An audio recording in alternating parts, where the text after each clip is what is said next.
Jika untuk masa depan dunia kita rela memeras keringat, membanting tulang, pergi pagi dan pulang petang, menyimpan uang, menyimpan tanah, menyimpan pabrik, pernahkah kita merenung jika satu saat kiamat datang, kita dibangkitkan dari kubur masing-masing, berdiri di padang mahsyar untuk mempertanggungjawabkan seluruh kegiatan hidup kita di dunia ini, lalu kita akan menuju ke alam akhirat. Sudahkah kita mempunyai simpanan untuk akhirat kita? Pada pertemuan kali ini saya ingin menyampaikan sebuah hadis di mana Rasulullah sallallahu alaihi wasallam bersabda, "Arba'un min kanzil jannah." Simpanan sorga ada 4 macam.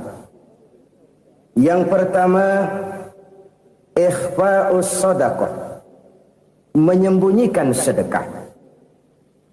Saudara-saudara kaum muslimin, sebagaimana yang kita maklum bahwa Allah Subhanahu wa taala melebihkan sebagian rezeki dari kita terhadap yang lain. Ada yang kaya, ada yang setengah kaya, ada yang miskin, ada yang setengah miskin, dan selanjutnya. Ada yang gajinya kecil tapi penghasilannya gede. Ada yang penghasilannya gede tapi nggak punya gaji. Ada juga yang memang gajinya gede dan penghasilannya gede. Kelebihan rezeki merupakan sunnatullah dan tidak harus membuat kita merasa lebih dari yang lain. Bahkan sebaliknya, kelebihan itu harus membuat kita ringan tangan untuk menolong mereka yang memang memerlukan pertolongan. Kalau saudara diberikan ilmu, maka pertanyaan akhirat cuma satu: ilmumu kau amalkan untuk apa? Kalau saudara diberikan umur yang panjang, pengadilan akhirat juga bertanya satu: umurmu kau habiskan di mana? Tapi kalau saudara diberikan harta, pengadilan akhirat akan bertanya dua: hartamu kau dapat dari mana? Kau belanjakan kemana? Dari mananya ditanya dan kemananya juga ditanya. Oleh karena kita akan dimintakan pertanggungan jawab, maka amanah yang bernama harta ini harus kita gunakan dengan sebaik-baiknya. Ada penggunaan yang merupakan kewajiban, itu zakat namanya. Ada penggunaan yang sewaktu-waktu, itu infak namanya. Ada yang lebih sewaktu-waktu lagi, dan itu sedekah namanya. Zakat dia terikat oleh haul dan nisab, oleh putaran batas waktu dan ukuran dari harta itu sendiri. Sedangkan infak terikat oleh situasi dan kondisi perekonomian seseorang. Sedangkan sedekah tidak terikat dengan apapun. Dalam kondisi seperti apapun kita bisa melakukan sedekah dengan yang terkecil sekalipun. Sampai-sampai Rasulullah sallallahu alaihi wasallam mengajarkan, la tahqiranna minal ma'rufi syai'an walau an talqa akhaka biwajhin talik. Atau ada hadis, tabassumuka fi wajhi akhika laka shadaqah. Senyumanmu kepada temanmu adalah sedekah. Jadi untuk melakukan sedekah tidak harus dalam berbentuk uang. Dengan ilmu kita bisa sedekah. Dengan tenaga kita bisa bersedekah, dengan pikiran kita bisa bersedekah, bahkan senyum kepada teman itu pun sedekah. Jadi kalau sedekah dengan uang memang belum punya uang, nyengir aja banyakin. Itu asal pada tempatnya, jangan lalu ketemu tiang listrik cengengesan. Tentu tidak pada tempatnya dan tidak wajar. Nah, sedekah yang paling dicintai Allah adalah sedekah yang disembunyikan. Artinya jauh dari sifat riya. Kan kadang-kadang ada orang sedekah itu disebutkan namanya. Apa tidak bagus? Kalau memang niatnya ikhlas, ya bagus-bagus saja. Untuk memberikan sugesti kepada yang lain. Si Fulan bin Fulan nyumbang sekian, diumumkan. Boleh kalau niatnya untuk memberikan rangsangan kepada yang lain supaya dia menyumbang lebih besar dari orang tadi.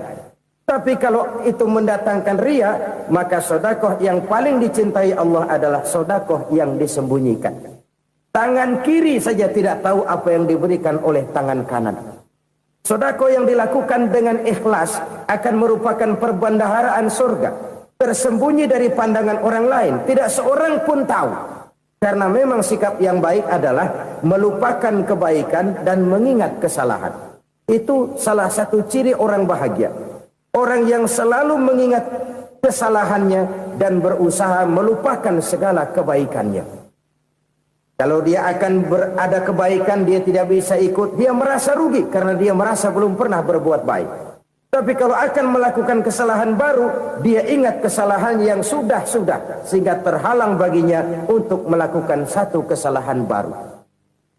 Demikianlah saudara-saudara, bahwa Allah melebihkan rizki sebagian kita dari yang lain, agar terjadi tolong-menolong dalam kehidupan ini.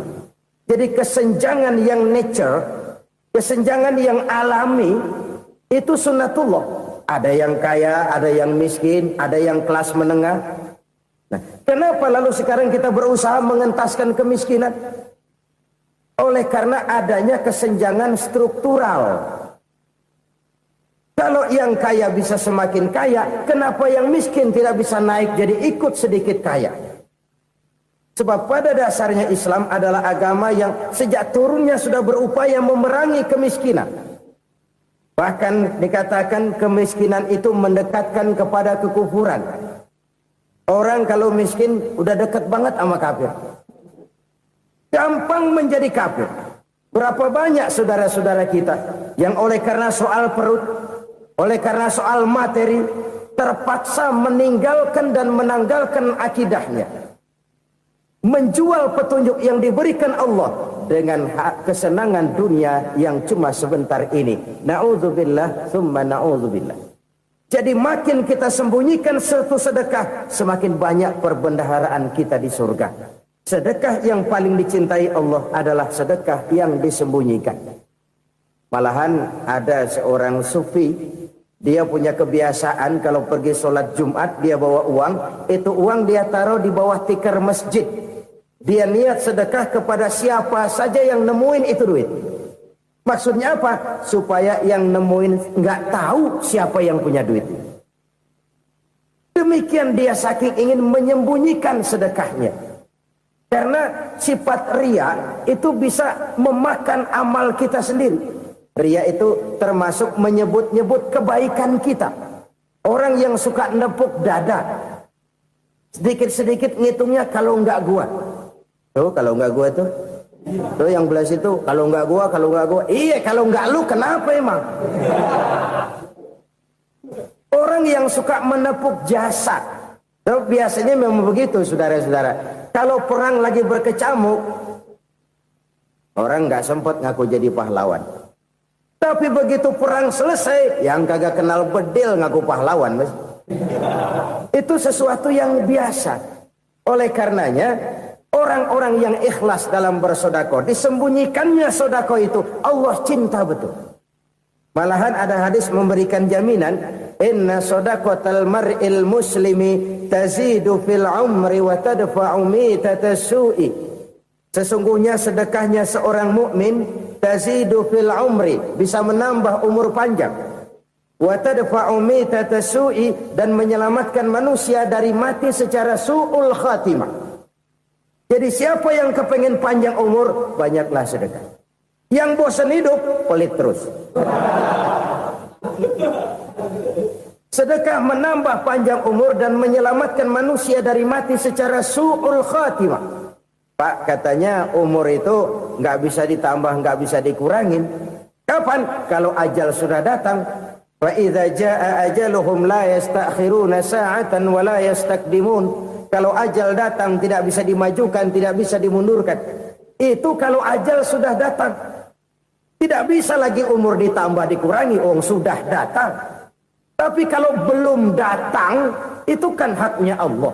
Mau ditambah, mau dikurangi, hak prerogatif Allah. Sebagai pencipta manusia, Allah maha kuasa dan maha mampu. Sedekah ini menambah panjang umur dan menyelamatkan manusia dari mati secara su'ul khatimah. Itu orang mati kan sama ya, kondisinya mati. nggak nafas. Tapi hakikat mati kan lain-lain. Ada yang mati itu husnul khatimah, baik akhirnya. Misalnya lagi ngaji mati, lagi sholat mati, lagi sedekah mati. Ini yang dinamakan dengan husnul khatimah, baik di akhirnya. Sebaliknya ada yang su'ul khatimah, jelek di akhirnya. Ini yang jadi catatan akhir. Lagi nyekek botol, mampus. Lagi banting kartu, modar. Su'ul khatimah, jelek pada akhirnya. Sedekah menyelamatkan manusia dari mati secara su'ul khatimah. Dan kita semua kepengen mendapat husnul khatimah, jauh dari su'ul khatimah. Oleh sebab itu yang bisa menyelamatkan kita dari penyakit itu antara lain adalah sedekah yang disembunyikan, yang dikerjakan dengan ikhlas karena Allah, tidak karena kepengen dipuji orang, tidak karena ingin dikatakan orang pemurah. Sebab orang dermawan itu orang yang memberi tanpa harus diminta. Kalau masih harus diminta, ya belum dermawan namanya, masih harus diminta. Kalau nggak diminta ya tulus, lolos, polos. Saudara-saudara kaum muslimin rahimakumullah. Harta adalah amanat dan akan kita pertanggungjawabkan. Allah melebihkan rizki sebagian kita dari yang lain agar kita saling tolong menolong, bantu membantu. Nabi janjikan siapa yang meringankan beban saudaranya muslim di dunia, Allah akan meringankan bebannya di akhirat nanti. Sebuah jaminan dari baginda Nabi. Si orang yang kita bantu barangkali tidak bisa membalas, Allah yang akan membalas lewat jalan lain yang tidak pernah kita sangka-sangka. Ada orang tanya, Pak, ini ada orang nyumbang masjid sambil marah-marah, bagaimana? Saya bilang sumbangannya aja ambil, marahnya jangan. Marahnya jangan diambil, itu urusan dia. Saudara-saudara kaum muslimin rahimakumullah. Umat Islam ini kan umat yang punya potensi besar. Kadang kita merenung, kenapa kadang-kadang pembangunan masjid kok lambat sekali? Kalau hotel hari ini peletakan pertama, bulan depan peresmian. Supermarket hari ini peletakan batu pertama, minggu depan peresmian. Tapi kalau sudah yang namanya masjid, kadang-kadang peletakan batu pertama sekaligus jadi batu terakhir. 3 tahun, 4 tahun, campur nebar jalak di jalanan, duit dijaring kayak ikan sepat. Apa tidak ada orang Islam yang kaya? Banyak. Apa tidak ada pengusaha muslim yang jadi konglomerat? Ada. Lalu yang belum banyak itu yang komit terhadap nilai-nilai agamanya. Akhirnya kita jatuh jadi umat yang lemah. Belum ada pengusaha konglomerat muslim buka pabrik supermi cap beduk misalnya umpamanya atau pabrik kecap cap sorban supaya identitas keislamannya sedikit kelihatan. Kita jatuh jadi umat yang lemah karena potensi tidak terinventarisir dengan baik. Kita ini ibarat kompor yang cuma matengin nasi orang lain. Potensi kita dimanfaatkan oleh orang lain.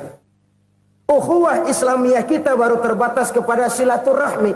Ukhuwah di bidang ekonomi kita lemah. Ukhuwah di bidang kebudayaan kita lemah. Apalagi ukhuwah di bidang politik kita lebih rapuh lagi. Padahal ukhuwah itu adalah totalitas kehidupan manusia. Menyangkut ipolek sosbud. Memerlukan nilai-nilai ukhuwah. Jadi oleh karena itu mari kita menyadari. Di dalam harta kita, walaupun kita yang cari, pergi pagi, pulang sore, peras keringat, banting tulang, di sana ada harta anak yatim. Di sana ada hak masjid. Di sana ada hak pesantren. Di sana ada hak jihad. Berbahagialah seseorang apabila dia oleh Allah dijadikan keran. Keran itu menyimpan air, tapi tidak untuk dirinya, tapi disalurkannya kepada mereka yang memang memerlukannya. Saudara-saudara kaum muslimin rahimakumullah, ini yang pertama. Jadi perbendaharaan surga adalah menyembunyikan sedekah. Orang lain nggak tahu, kita pun nggak pernah ngitung-ngitung.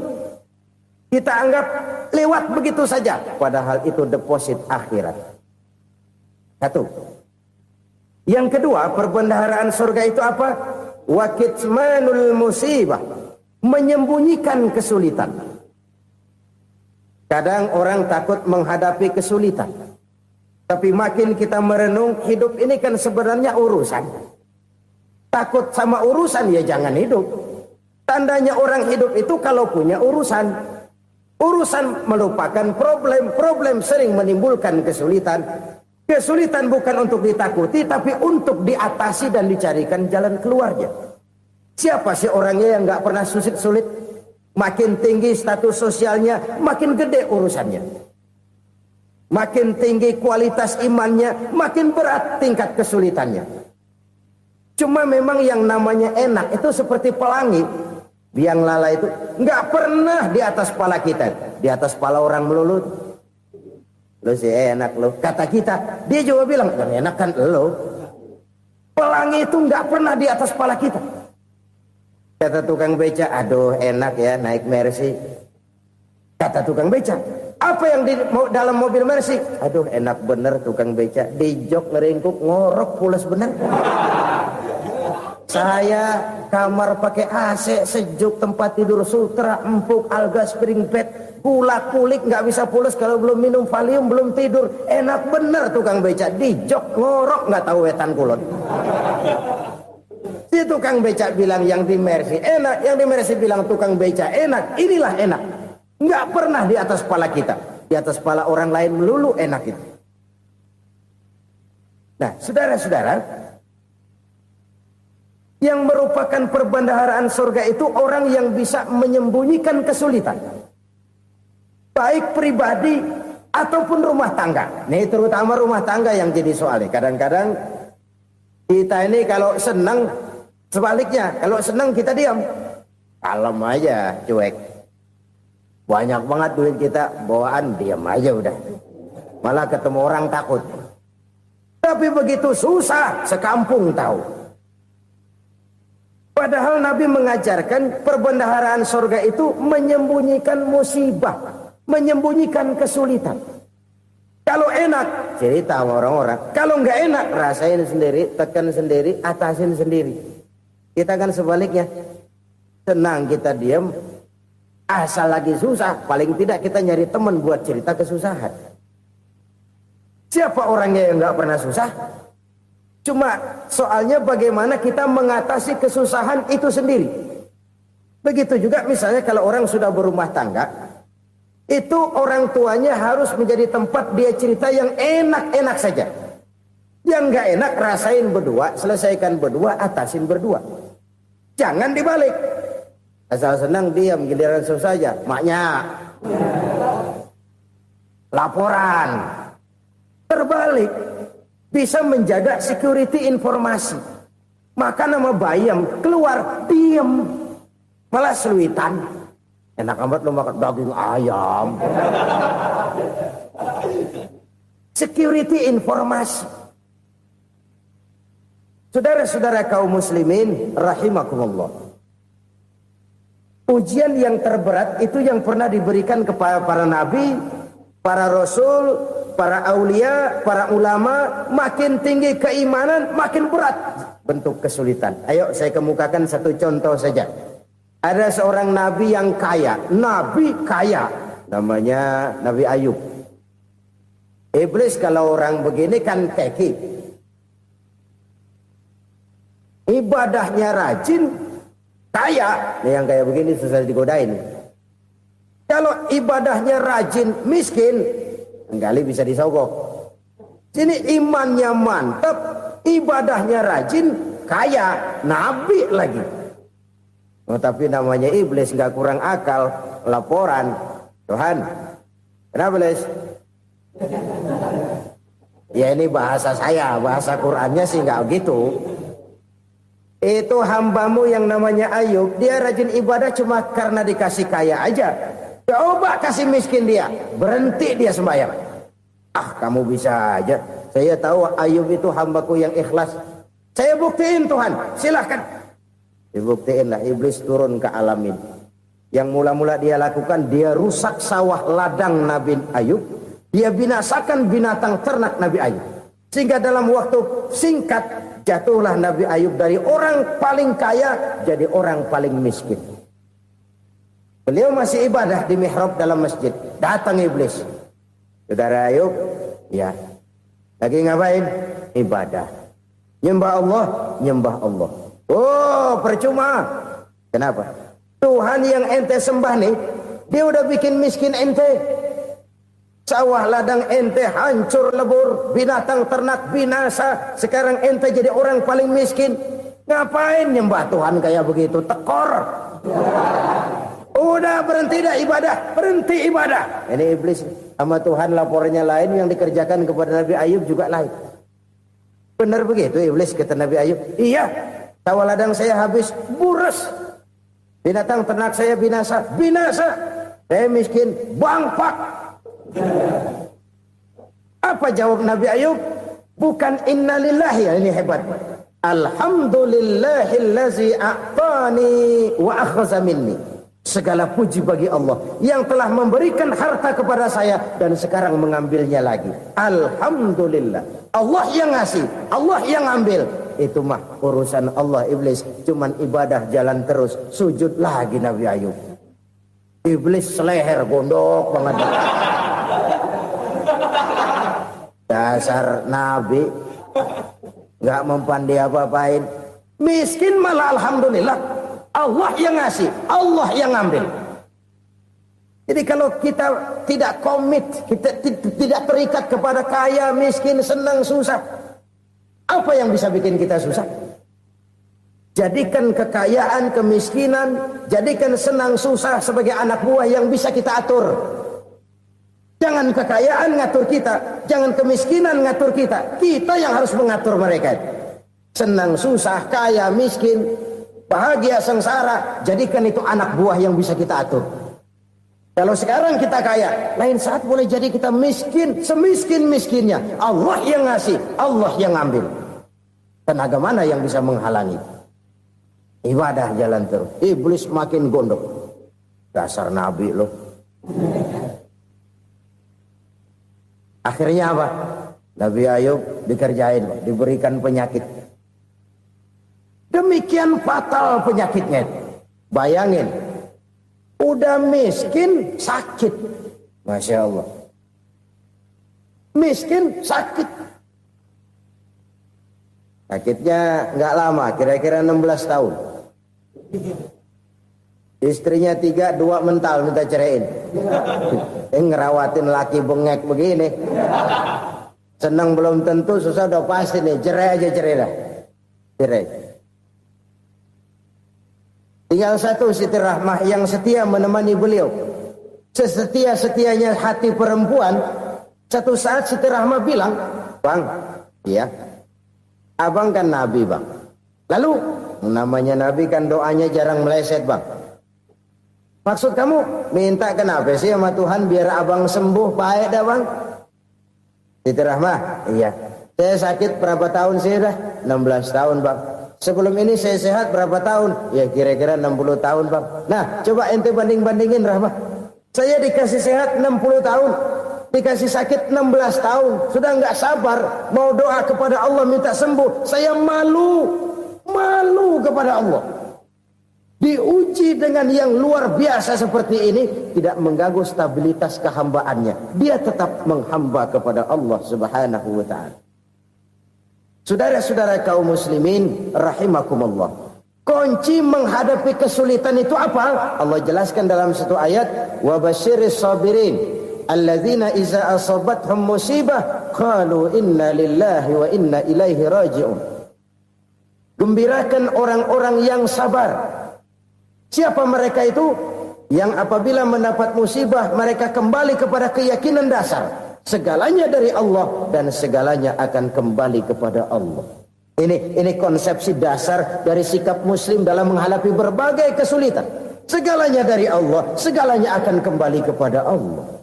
Kalau ini sudah kondisi dasarnya, maka kita akan lapang menghadapi kenyataan bagaimanapun pahitnya. Apakah itu namanya miskin? Apakah itu namanya sakit? bahkan maut sekalipun, segalanya dari Allah, segalanya akan kembali kepada Allah. Ini sikap hidup, bukan sekedar ucapan. Kita kadang-kadang menjadikannya sebagai ucapan. Mulutnya sehingga berhenti, innalillahi wa inna ilaihi rajiun, tapi nangisnya terus gerung-gerungan. Bukan itu, ini kesadaran moral. Kalau segalanya dari Allah, segalanya kembali kepada Allah, kan sebenarnya cuma nunggu giliran. Hari ini saya nyembayangin dia, entah hari apa saya disembayangin orang. Hari ini saya antar dia ke kubur, entah hari apa orang nganterin saya ke kubur. Hari ini saya tahlilkan dia, entah nanti kapan orang tahlilkan saya. Segalanya dari Allah, segalanya akan kembali juga kepada Allah. Oleh sebab itu saudara-saudara, kesulitan bukan untuk ditakuti. Kesulitan justru untuk diatasi, dicarikan jalan keluarnya. Dan tidak ada orang yang tidak pernah mendapat kesulitan. Tidak ada. Semakin tinggi status sosial, semakin tinggi kualitas keimanan, semakin besar juga tingkat kesulitan. Hanya saja bagaimana cara kita mengatasinya. Dan Al-Quran menyatakan, innama al-usri yusra. Di balik kesulitan itu pasti ada kemudahan. Roda itu berputar. Karena itu Rasulullah sallallahu alaihi wasallam mengingatkan kepada kita, ta'arraf ila Allah fir raha ya'rifka fis syiddah. Ingatlah kepada Allah di waktu kamu senang, supaya Allah ingat kepada kamu di waktu kamu susah. Kalau waktu senang kita ingat kepada Allah, kita susah, Allah tidak akan meninggalkan kita. Tapi kalau waktu senang kita jauh dari Allah, sujud tidak sempat, dengan masjid jauh, ketika senang kita lupakan Allah. Nanti begitu kita susah, Allah lupakan kita. Dan itu menyakitkan. Oleh karena itu orang-orang tua kita dulu bilang, kalau lagi sehat ingat-ingat lu bakal sakit nanti. Kalau lagi kaya ingat-ingat satu saat kita bakal jatuh miskin. Bahkan kalau lagi muda ingat-ingat kita bakal tua. Dan yang terpenting, kalau lagi hidup ingat-ingat kita bakal mati. Saudara-saudara kaum muslimin rahimakumullah. Jadi yang kedua yang merupakan perbendaharaan surga, menyembunyikan musibah. Saudara-saudara kaum muslimin rahimakumullah. Hal ketiga yang merupakan perbendaharaan surga adalah wasilatur rahmi. Orang yang suka bersilaturahmi. Sebagaimana yang kita maklum bahwa manusia adalah makhluk yang disebut zon politika. Makhluk sosial yang tidak mungkin hidup sendiri-sendiri. Betapa dan siapapun kita memerlukan orang lain. Bodoh betul manusia kalau tinggal di tengah masyarakat tapi tidak mau bermasyarakat. Merasa hebat sendiri, pinter sendiri, gagah sendiri, kaya sendiri. Mungkin kalau mati juga ngubur sendiri. Jangankan kita di sini. Di sorga saja Nabi Adam waktu sendirian bengong melulu, mondar mandir. Allah tegur dam sepi dam. Jadi ini kalau bahasa saya, iya Tuhan sepi ini nggak ada coret-corekan pisan ini. Diciptakan Siti Hawa baru anteng Nabi Adam. Itu di sorga.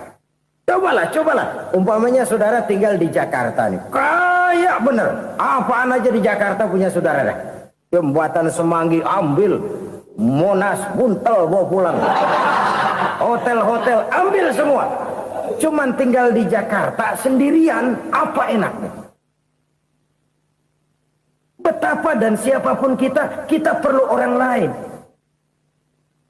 Tidak ada seorang pun yang bisa memenuhi kebutuhan hidupnya secara sendiri-sendiri. Nah, Islam telah menyelamatkan manusia dari ras diskriminasi. Mengikat manusia dengan persaudaraan yang berlandaskan kepada akidah. Karena itu dianjurkan bersilaturahmi. Bahkan Nabi menyatakan, Man arada ayyubsata lahu fi rizkihi wa yunsa'a fi atharihi falyasil rahimah. Siapa yang kepengen diluaskan rezekinya dan dipanjangkan usianya, banyaklah ia bersilaturahmi. Siapa yang kepengen dimudahkan rezekinya, hendaknya ia banyak bersilaturahmi. Kalau banyak teman, kesulitan kan paling tidak ada tempat cerita. Udah susah, sendirian kita pikirin diri, nggak ada tempat tukar pikiran. Cepet banget sama bengek. Dilawan sendiri. Nah, secara makro kita bisa berkata, tidak mungkin ada kemenangan kalau tidak ada kekuatan. Tidak ada kekuatan kalau tidak ada kesatuan dan persatuan. Tidak mungkin ada kesatuan dan persatuan tanpa semangat silaturahmi. Kalau umat Islam mau menang, dia harus kuat. Kalau umat Islam mau kuat, dia harus bersatu. Kalau umat Islam mau bersatu, dia harus membudayakan silaturahmi ini. Bahkan sampai-sampai kata Nabi, kalau bisa cari nilai tambah. Apa? Silman qata'ak. Bersilaturahmilah kau kepada orang yang marah denganmu. Masya Allah, indahnya ajaran agama kita. Orang yang marah pun kepada kita, kata Nabi, kalau bisa bersilaturahmilah kepadanya, kepada orang yang marah itu. Di situ nilai tambah. Cuman jujur nih hadis, ngucapinnya gampang, ngamalinnya yang berat banget. Orang marah sama kita, kita disuruh silaturahmi. Ada apa malu? Lu marah, ada gue marahan lagi. Gue pikirin. Saudara-saudara kaum muslimin rahimakumullah. Tapi ini yang diajarkan, bahkan ini yang dicontohkan oleh baginda Rasul. Bagaimana begitu mudah? Misalnya satu saat Abu Jahal ini ngatur strategi bagaimana bikin Muhammad celaka. Dia gali lubang di depan tempat tidurnya. Dia tutupin daun korma. Terus dia panggil seseorang, ke sini. Kasih tahu Muhammad, pamannya sakit keras, minta ditengokin. Berangkat orang ini ke sana. Muhammad, labbaik. Pamanmu sakit keras, dia minta ditengokin. Baik, saya akan datang menjenguk beliau. Berangkatlah Nabi ke rumah Abu Jahal tanpa prasangka apapun.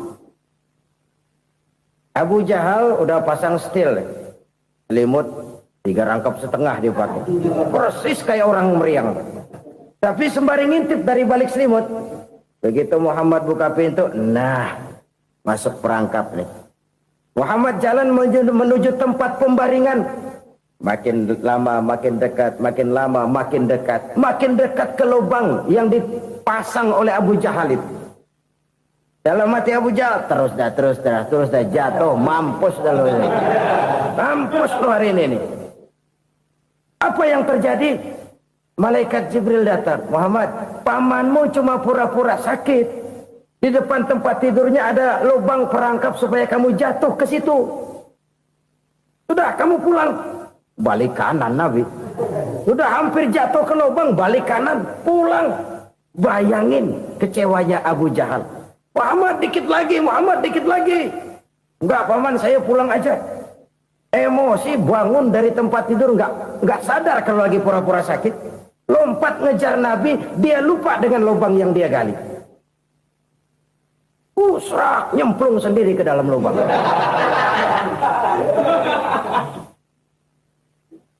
Nabi terus berlalu. Ini terjadi keanehan. Jatuh ke lubang yang dia gali itu sebenarnya nggak terlalu dalam ya, antara 3-4 meteran lah. Tolong, saya jatuh ke lubang ini. Datanglah pelayan-pelayannya itu.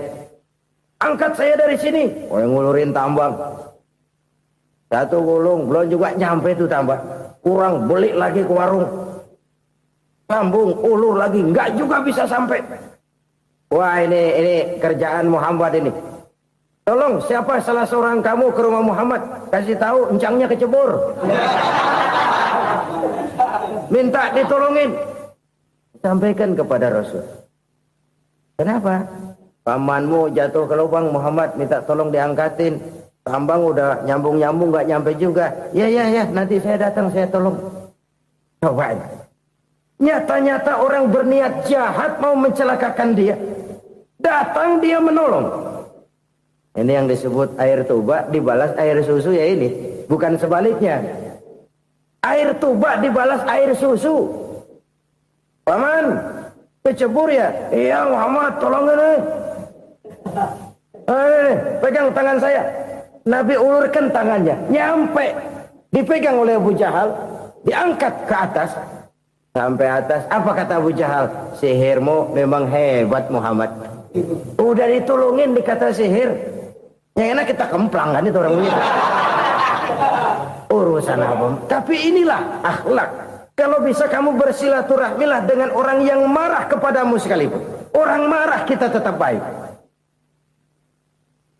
So, kalau kita berbuat baik sama orang yang memang baik, rasanya sih biasa-biasa aja.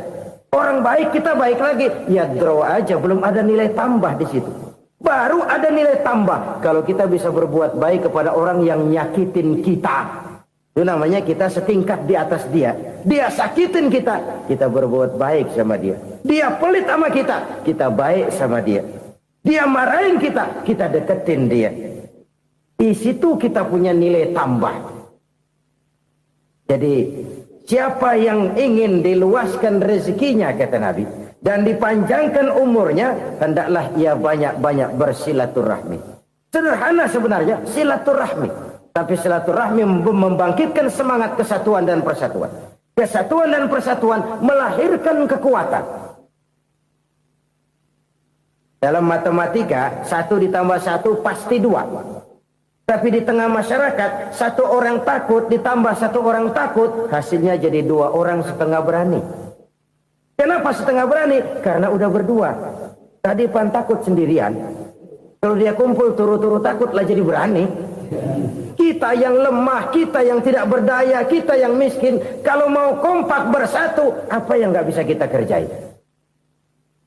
Apalagi tinggal di kota besar, pilihan cuma 2, bertahan atau minggir. Bertahan atau minggir. Untuk bisa bertahan harus mampu bersaing. Untuk mampu bersaing harus punya keahlian. Keahlian harus ditunjang dengan pendidikan, ditambah oleh kekompakan sebagai umat. Udah miskin mencar mulu, orang injak kita. Orang nggak pandang urusan apa malu. Oleh karena itu silaturahmi pada hakikatnya merupakan roh dari ukhuwah yang diajarkan oleh agama kita. Bagaimana Islam menyelamatkan masyarakat manusia dari ras diskriminasi, mengikat manusia, dan tidak ada persaudaraan yang lebih indah selain persaudaraan yang diikat dengan nilai-nilai akidah. Sepanjang orang di jalan Allah, itulah saudara kita. Keluar dia dari jalan Allah, selesailah persaudaraan sampai di situ. Karena itu, kalau ingin menyimpan sesuatu di surga, banyaklah bersilaturahmi. Datang ke rumah ini, datang ke rumah itu, dan lain sebagainya. Itu simpanan kita di akhirat nanti. Ini yang ketiga. Saudara-saudara, yang keempat, perbendaharaan surga itu apa? Wa qawlu la hawla wa la quwwata illa billah. Ucapan la hawla wa la quwwata illa billah. Ibadah kan ada yang berat, modalnya besar. Bangun masjid berat, modalnya besar. Bangun rumah sakit berat, modalnya besar. Ada ibadah yang berat, tapi modalnya ringan. Misalnya puasa. Puasa itu berat, mengendalikan nafsu. Kalau sekedar nggak makan nggak minum sih enteng, mengendalikan nafsu itu jihad terbesar. Tapi kan modalnya ringan, cuma niat saja. Ini ibadah berat, modalnya ringan. Ada ibadah yang ringan, modalnya juga enteng. Seperti termasuk ucapan la haula wa la quwwata illa billah. Tanpa sadar, la haula wa la quwwata illa billah. Nyelengin tuh di surga. Nyelengin, kita nggak terasa. Nyelengin simpenan akhirat. La haula wa la quwwata illa billah. Nyimpan lagi. Kaget. La haula wa la quwwata illa billah. Nyimpan lagi. Banyak simpenan. Walaupun sebenarnya yang dimaksud di sini adalah kesadaran batin. Bahwa tidak ada daya dan kekuatan kecuali Allah. Itu intinya. Kita memulai pekerjaan disunahkan baca bismillah, kan begitu. Apa itu? Kesadaran moral.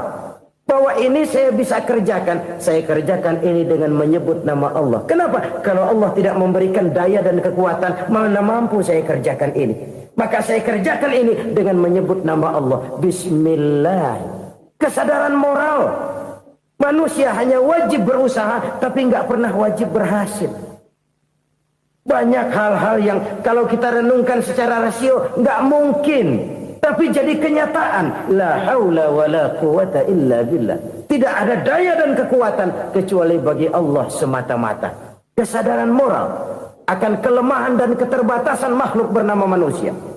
Kadang kita kagum dengan otak, tapi kita sering lupa sama yang bikin otak. Padahal bagaimanapun hebatnya otak, yang bikin otak pasti lebih hebat dari otak. Nggak percaya, silahkan otak-otakan. Inilah kecenderungan. Kita kagum dengan pesawat-pesawat mutakhir, bukan main, besi gede banget terbang itu. Alangkah hebatnya. Lalu apa yang bikin otak tidak lebih hebat dari itu semua? Kita puji laut, apa yang bikin laut tidak lebih hebat dari laut itu? La haula wa la quwata illa billah. Tidak ada daya dan kekuatan kecuali Allah. Apa yang bisa kita lakukan kalau tidak karena daya dan kemampuan yang diberikan oleh Allah kepada kita? Lahirlah sikap tawadu, rendah hati, tidak melonjak menjadi angkuh dan sombong, sadar akan kelemahan dan keterbatasan diri. Sebagai makhluk yang diciptakan oleh Allah Subhanahu wa ta'ala. Jadi satu sisi ini ucapan yang berpahala, la haula, jadi wiridan. Pada sisi lain ini kesadaran moral, sikap mental, kesadaran batin, bahwa yang punya daya dan kekuatan itu cuma Allah. Kita nggak pantas untuk sombong, sebab sombong itu pakaiannya Allah. Kita nggak sedang pakai pakaian Allah, kegedean. Dan makin kita renungi, makin terbentur. Apa sih yang bisa kita sombongin? Kita mau sombong apa? Kaya? Pintar? Itu kan semua relatif. Di atas langit masih ada langit lagi. Jadi oleh karenanya, marilah kita menyadari.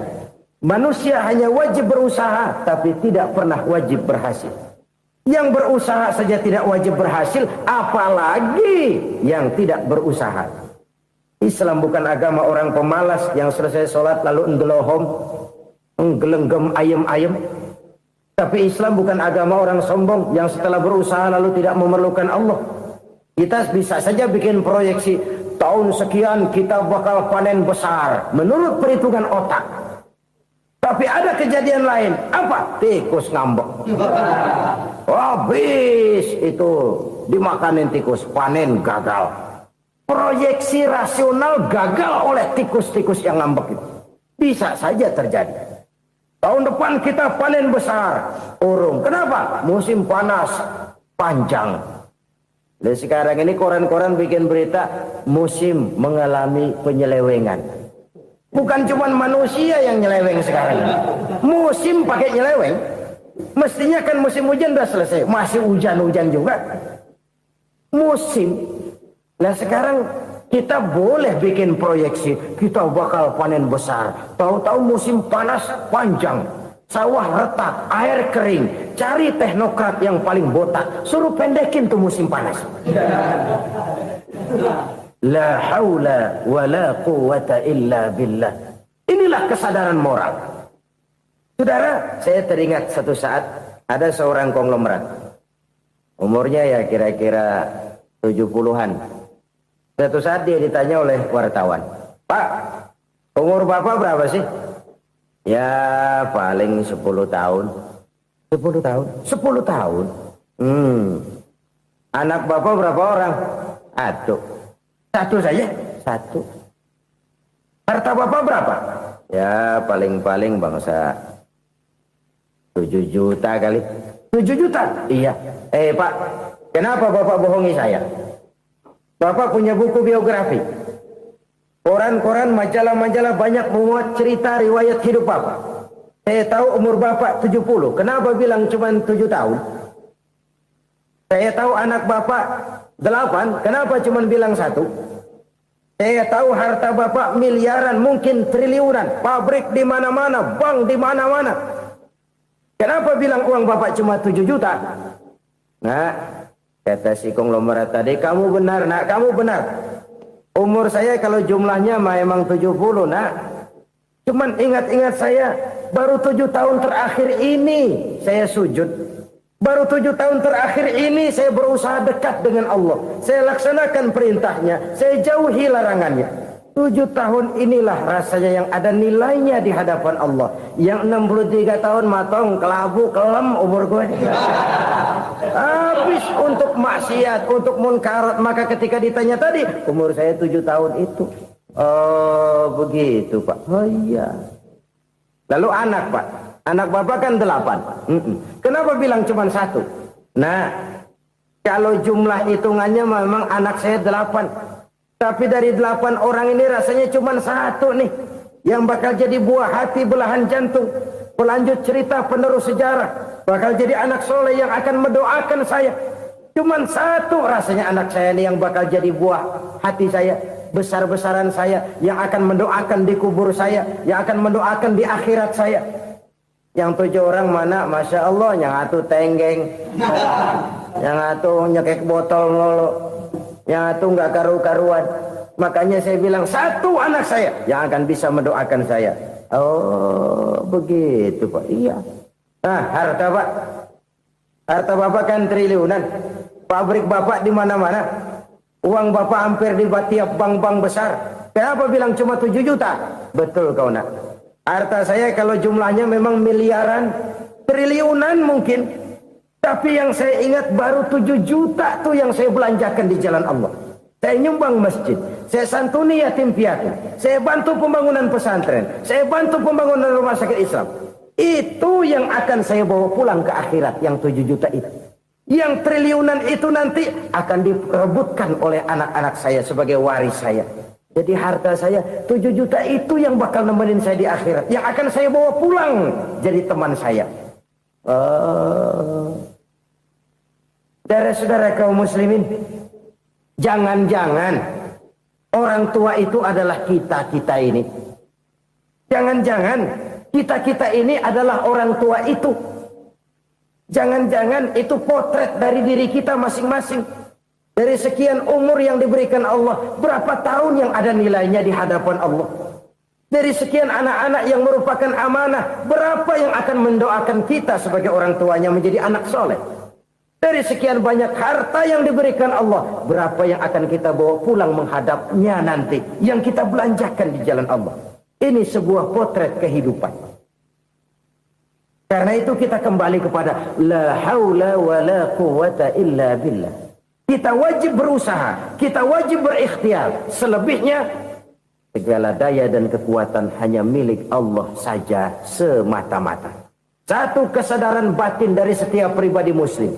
Setelah ia berusaha dan berikhtiar, ia menyerahkannya kepada Allah Subhanahu wa ta'ala. Jadi, satu sisi ini merupakan wiridan ucapan yang mengandung pahala. Pada sisi lain, ini merupakan sikap batin dari seorang muslim di dalam ia menghadapi realitas kehidupan ini. Saudara-saudara kaum muslimin rahimakumullah. Kalau ini kita jadikan satu basis kehidupan, maka ini akan menyelamatkan manusia dari kemungkinan tergelincir menjadi orang yang lupa diri dan lupa darat. Sebab itu Imamul Ghazali berpesan, jadidis safinah fa innal bahra amiq wa khuziz zad fa inna safara ba'id wa khaffifil hamla fa innal hamla sadid. Perbarui selalu kapalmu karena lautan sangat dalam. Bawa bekal yang banyak karena perjalanan ini sangat jauh. Ringankan beban karena kebanyakan beban akan menyakitkan. Alangkah indah kalimat ini, alangkah dalam makna yang terkandung di sana. Perbarui selalu kapalmu karena lautan sangat dalam. Apa artinya ini? Jaga mentalmu baik-baik. Pelihara imanmu baik-baik karena hidup penuh cobaan seperti lautan. Kita kalau berlayar di lautan kan kadang-kadang tenang, angin bertiup sepoi-sepoi basah. Jika malam datang bintang gemintang bertabur menghias cakrawala, rembulan memantulkan sinarnya dengan indah. Dalam keadaan begitu berlayar enak, tapi lain saat ombak menggunung, halilintar menyambar, angin topan bertiup. Berapa banyak sudah saudara-saudara kita yang tenggelam di lautan dunia tanpa sadar bahwa dia belum sampai kepada pantai yang akan dituju. Berapa banyak sudah Saudara-saudara kita yang tenggelam di lautan dunia ini tanpa sempat bangkit lagi. Dia menyangka sudah sampai kepada tujuannya. Hati-hati kapal jangan sampai bocor karena lautan sangat dalam. Iman ini jaga baik-baik karena hidup penuh dengan ujian. Wa khuzizat fa inna safara ba'id. Bawa bekal yang banyak karena perjalanan sangat jauh. Saudara mau ke Bandung, bawa duit. Saudara mau ke Surabaya, banyakkan lagi duitnya. Saudara mau ke Mekah, gepokan, iketan tuh duit nggak lembaran lagi. Makin jauh perjalanan, makin banyak bekal yang harus kita bawa. Kalau saudara dari Jakarta mau ke Surabaya, kagak bawa duit berangkat juga, itu sih bukan berani namanya, nekat. Sampai Surabaya belum tentu, sengsara di jalan udah pasti. Kenapa? Nggak bawa bekal berangkat. Sama juga kita nih, misalnya belum sempat sembahyang, mati. Waduh, berani banget orang. Belum punya bekal, mati. Sengsara di jalan. Atau bekal tidak cukup. Dari Jakarta saudara mau ke Surabaya, bawa duit 500 perak. Paling jauh Cikampek nyampenya itu. Paling jauh itu. Antara jauhnya perjalanan dengan bekal yang saudara bawa tidak seimbang. Hidup ini perjalanan panjang. A walking tour. Dimulai dari alam arwah. Sebelum jasad diciptakan, roh diciptakan lebih dulu. Dari situ pindah ke alam rahim. Dari alam rahim pindah ke alam dunia. Dari alam dunia pindah ke alam barzah. Baru menuju akhirat. Satu perjalanan panjang. Kalau bekal tidak bawa, sengsara di jalan. Bawa bekal yang banyak karena perjalanan ini sangat jauh. Wa khaffifil hamla, ringankan beban karena beban itu cuma akan menyulitkan. Kalau bekal itu sih keperluan, tapi beban nggak kita perluin, cuma ngeberat-beratin. Apa ini beban? Dosa, kecurangan, kebatilan, kezoliman, ketidakadilan, kesewenang-wenangan. Itu akan jadi beban kita di akhirat.